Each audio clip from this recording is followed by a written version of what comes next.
Good afternoon everybody. We've got a Kia Optima in, little 1.7 diesel.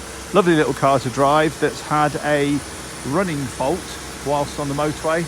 Customer does a lot of miles during the course of the year.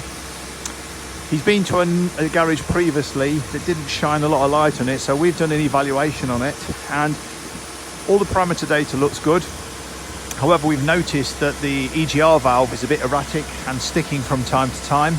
DPF's fine, turbo appears to be boosting okay, so what we're doing now is a Hydroflow to free off the EGR valve, and here you can see the process actually in action right now. It's a wonderful way of decarbonising your engine.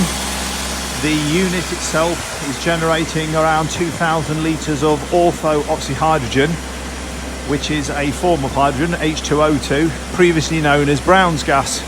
That's introduced to the